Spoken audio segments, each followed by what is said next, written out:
Hi, I'm Amber Bell, and this is Real Agriculture. I am here today with Linda Hunt from AgKnow, and we wanted to talk today about celebration, and especially with producers finishing up seeding now. I know a lot of people are actually done seeding across the country, and Alberta, finally, people have gotten it in. I feel like it's been a really hard season. Um, so, Linda, why don't you tell us a little bit about AgKnow, about yourself, and yeah, thank you for coming today.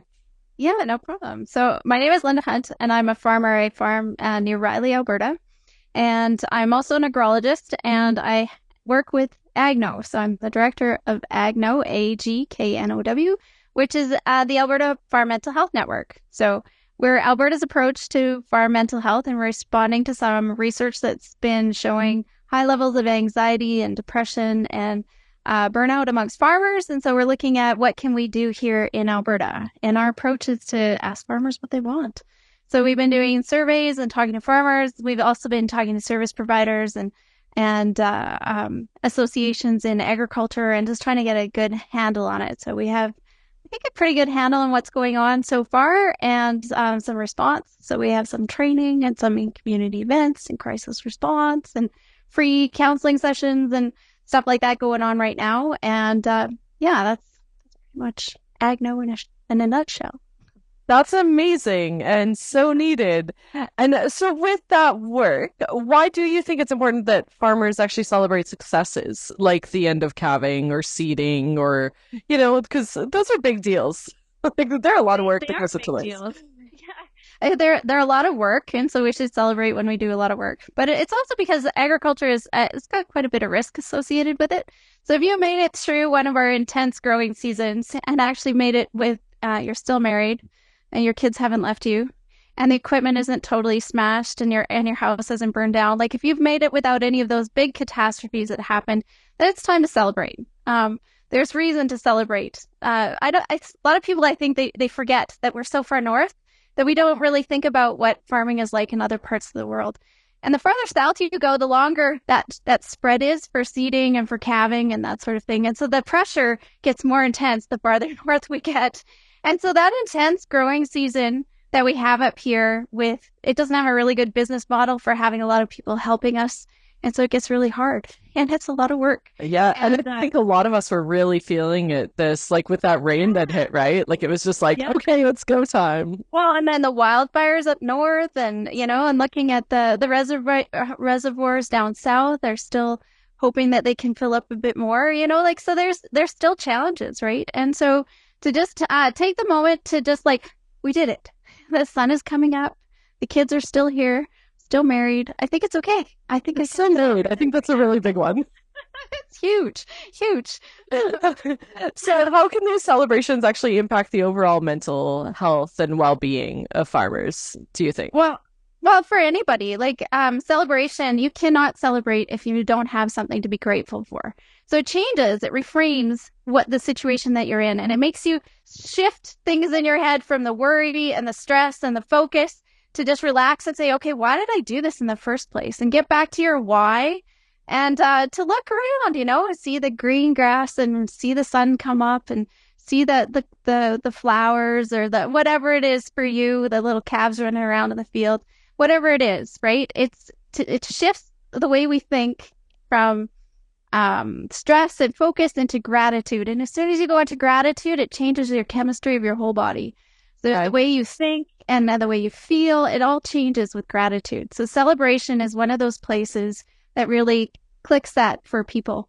And if you do it in community with your kids and your spouse and your neighbors, and you do it as a community, then it really builds on those changes in our chemistry and gives us that resiliency. It reminds us why we do things and where we live and how beautiful it is here in Alberta. So, Right. And I think that's a really good point because we often hear people say, well, I don't necessarily do this to make money. It's a lifestyle. But if it's a lifestyle, it's just stressful all the time and you yeah, don't take the time to exactly. celebrate, what's the point in the lifestyle, right? So, Exactly, exactly. And I think that's one of the fun things about farming is that it is as much a heart decision as it is a business decision. And that's what makes it so challenging for our ag business professionals, right? Because every time we go to make a decision, it's not just about accountants and numbers, but it's also about how does that accounting affect my kids or my dad or my neighbor, right? So every farm decision is a heart and a business decision,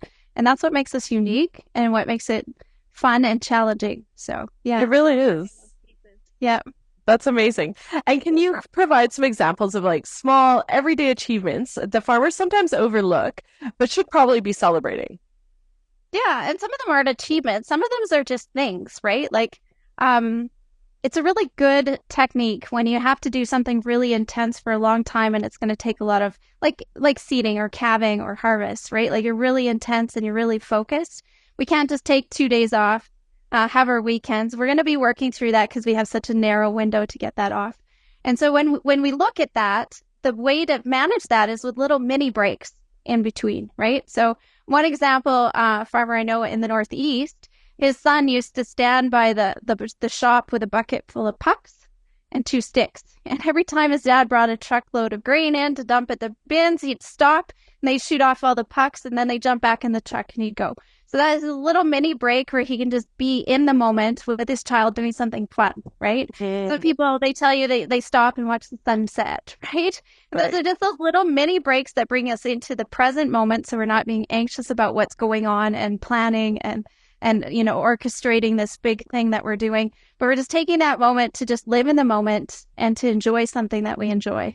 I know some guys, they like to just go jump on the lawnmower and just buzz around. Nobody can bug me. I don't know what's going on. I'm just going to cut my lawn, right? And some people, it's like cleaning your equipment or putting stuff away. If you're one of those people that likes to have everything organized and everything put away, then taking that moment to just put stuff away can make you feel tons better, right? And those are the things that we do that are mini celebrations or Right. maybe not always celebrations, like clean. Just like a breathing moment, even, right? Yeah, Like we just brought in goats and getting the pen and stuff set up, and it was like this big stressful day trying to get everything going for goats.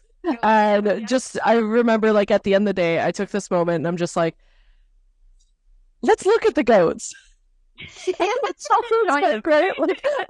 I have goats. What am I going to do with them now? I'm going to look at them. Yeah. So yeah, that's a really good point.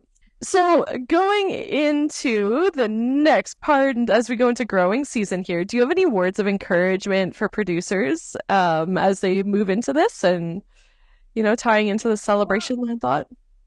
Yeah. I think so. I think what we forget, especially if you're a multi-generational farm, is that we already practice a lot of these gratitude and celebration and taking a break and those mini breaks. I mean, we use that, we incorporate it. It's just part of what we do. Like when I was growing up, we only had spud nuts and orange pop when we were branding. That's just the branding thing. And so as kids, we were just like, oh, orange pop is coming, just 2 more weeks, like you just get into it, right? Right. And so like setting those traditions in your family and making a tradition of celebration at specific times around your production season is really important. Like those are really cool things that you can do. And they're just small, right? They are. Everybody Yeah. needs to eat. So Right. making a celebration around food, it's productive and you get to eat and you're celebrating, right? So there's these little things that we can just plan into our day. And if you take a moment and think about your past and your family's past and the traditions in your family, you probably pick those out. And if you're not a multi-generational farmer, here you go. What are those other ones that you've done in your own family, that your own family traditions that you look forward to and celebrate? And how can you incorporate that into a farming calendar year? And the most important thing is that farming is hard. I don't know if anyone's told you this, but it's kind of stressful. And it takes a lot of, yeah, I know, right? Who knew? But it is stressful. And it's stressful for everybody. Like everybody gets overwhelmed at some point. Anxiety is something that we all work on and we all have to deal with. And that uncertainty in the future, that's just the thing. Like that's just how we have to operate. And so don't be discouraged. If you are discouraged, don't be discouraged. If you're feeling anxious and you're like, oh, I don't know what to do with this. But one of the best things you can do is reach out. If you can talk to somebody outside of yourself, it helps to bring your thinking out of that circular thinking that you can get into where it's like, oh, it's a drought. And you just kind of sit there and you can't solve a drought. You just can't. There's no solving it, right? But if you talk to your neighbor and then they're like, "Oh yeah, remember 2001?" And you're like, "Oh yeah, I that's got through this before. yeah." And it helps to just get your thinking outside of yourself and to remember the why and where you're at and that sort of thing. So, reach out to people. And if you don't want to or can't, or you're not in a community where it's safe for you to reach out to the people around you, there's always professionals that are willing to have that talk with you and help you to get into that thinking outside of yourself. And we offer 4 free sessions with farm and farm counselors at AgKnow right now. So, I mean, there's someone professional or someone in your community, your friend, your neighbor, your spouse, your ex-spouse, depending on how that went, right? Like there's all these people. So, yeah, be encouraged. It's hard. We know it's hard, and there's ways to deal with it, and there's ways for you to thrive amongst Right. hard. And I think that's so important too to remember that you're not alone, right? Because it can feel very alone sometimes, especially like you spend all day every day in a tractor or out in the field, and it's hard to remember sometimes that wait, there are other people out there.